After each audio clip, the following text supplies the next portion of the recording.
Welcome into the I-80 Boys College Football Show. Chris, your favorite team to hate, Penn State, the Nittany Lions, James Franklin. How many wins, how many losses this year?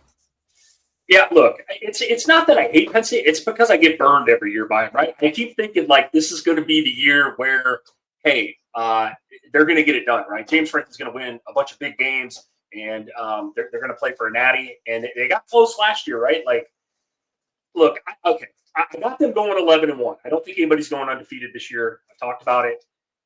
I think the only loss this year, and I know this is going to piss off Penn State fans, but it is at Ohio State. Why? They can't beat Ohio State for whatever reason. They end up playing well for three quarters. They end up letting it go at the end of the game. They can't score against Ohio State for whatever reason. Does that mean I think Ohio State's a better team than Penn State this year? No, I don't. I just think that this hurdle that James Franklin struggles with, we saw it last year, right, in the playoffs. Like, they lost to Oregon in the Big Ten title game. That was a hell of a football game. They get in the playoffs, and I know people are I'm going to shit on SMU here for a second, but SMU, were they really one of the best 12 teams in the country? Probably not.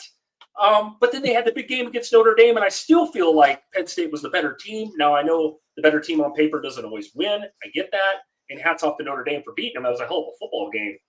But, look, I'm going to kick it over to you. I got more to say about it, but I'm going to kick it over to you. What's your record prediction for Penn State in 2025? 12-0.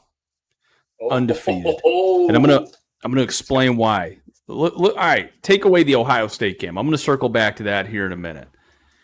Oregon at home. Nebraska at home. Indiana at home. That's their hardest games outside of Ohio State.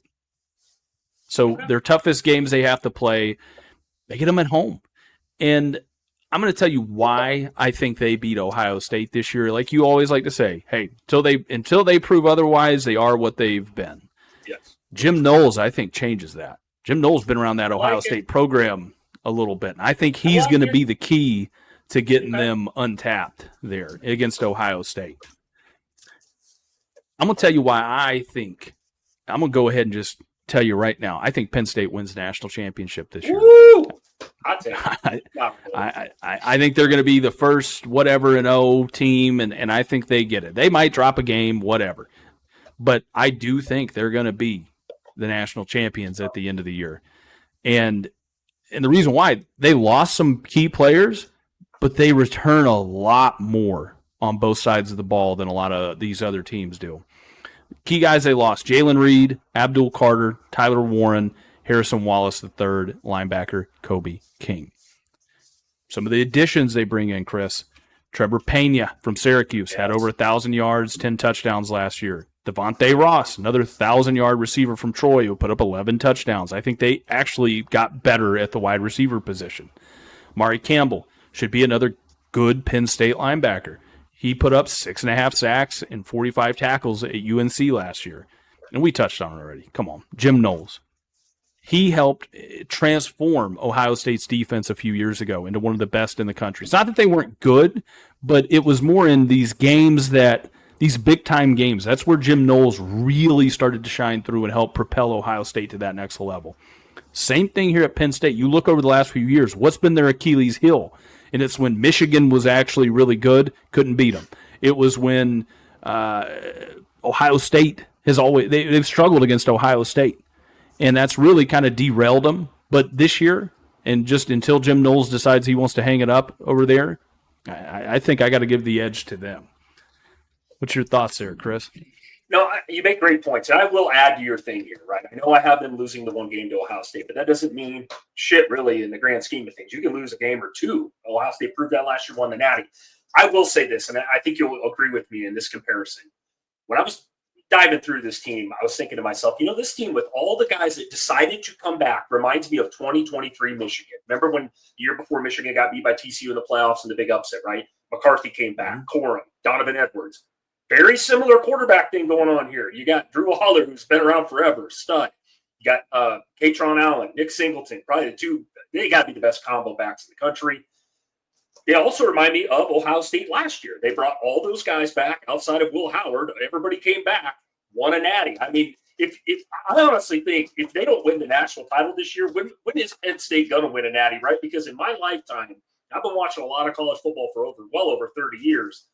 This is the best Penn State team I've seen on paper. Now, I know you can say what you want about paper, but let's be honest, Christian. This is do or die time, I think, for Penn State. I'm not saying they're firing James Franklin. I'm just saying this is the year, in my opinion. Look at the schedule. You mentioned it. They got a lot of games at home. Yes, Oregon's going to be a tough one. Yes, Ohio State's going to be a tough one. But, yeah, Penn State, there's a reason why they're one of the top 3 teams to win the Natty this year as far as betting goes. Yeah, if you want to guarantee a Natty, I think Connor Stallions and them code talkers are out there somewhere looking for a job right now. So looking at you, Michigan fans. No, getting back to it. Here's the reason why I think they have a good shot to do it, Chris. You touched on returning production. Nick Singleton, Katron Allen, and Drew Aller. Just what more could you want if you're a college football fan? 3 probably of the best players in college football this year at their respective positions are coming back into this team. And you're talking about Nick Singleton had over 1,400 yards and 17 touchdowns last year. Katron Allen, over 1,200 yards and 10 touchdowns. Drew Aller had a pretty damn good year last year, 3,600 yards and 30 total touchdowns. I think just with that trio, they're going to be really good. And they upgrade wide receivers this year. That's going to be a hard combo to beat. I want to ask your thoughts on this. Like that, the big loss is Tyler Warren, right? This guy was a do-it-all, best tight end in the country last year, I think, bar none. There's a reason why he was drafted so damn high. Last year, nobody could name a Penn State wide receiver. If my only concern with this team, or question, if you will, is the wide receiver. Yes, Trevor Pena. We've seen him play at Syracuse. He's a damn good player. That's really my only question. We know the defense is going to be elite. I agree with you. Jim Knowles might be the best addition in college football as far as coaching goes. And it's not like Penn State's defense was bad before he got there. I mean, they were really good last year. They've been really good under Franklin the entire time for the most part.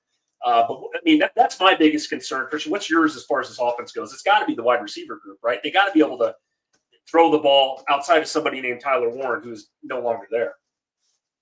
100% agree with you. Yeah, they got to be able to throw the football. I mean, especially and that's the thing. People are going to point to, but Penn State, he had how many touchdowns, how many yards. Well, look, at the end of the day, what do you do when you play Ohio State?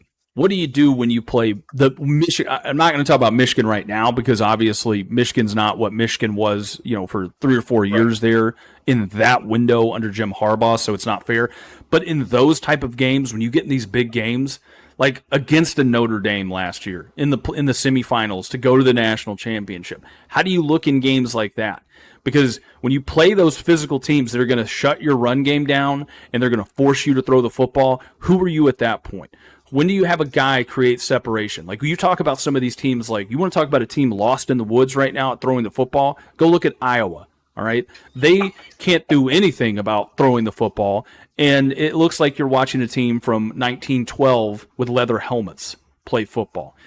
And it kind of sometimes in these big matchups feels the same way against Penn State. How many years have we watched Penn State, Ohio State take each other on? And it's a game that, first of all, if they score 30 points, let's freaking throw a celebration there, right? Either one of those teams. And I get they're 2 great defenses, but I also think if you're Penn State, it's the inability to throw the football. I don't give a shit if Katron Allen and Nick Singleton rush for 3,000 combined yards this year and you lose 2 games to the biggest rivals in Oregon and Ohio State this year and end up getting knocked out in the second round of the playoffs. I think ultimately, to just kind of summarize this, and you said it, Chris, defensively, Penn State's still going to be elite. If not, they're going to be better than they normally are with the addition of Jim Knowles, bringing back guys like Danny Dennis Sutton, Tony Rojas, Dominic DeLuca, Zakee Wheatley, and cornerback A.J. Harris, another Georgia transfer, by the way. I don't know how they do it, but another Georgia transfer. They're going to be really good. My last thoughts on Penn State, Chris, here. This got to be the year for James Franklin to win the national championship. It just has to be. It can't just make it to the dance. You got to win the damn thing this year. All the pieces are aligning for them, while everyone else in the Big Ten, I think, doesn't have as much returning production, and they have more questions right now than this Penn State team does. You touched on it, but if Penn State doesn't win the Natty this year, or at least make it there, I think Nittany Lions fans should be pissed, and I think the question should start to arise, hey, James Franklin helped steady the ship for us for a long time. But is he going to be the guy that can win the big one?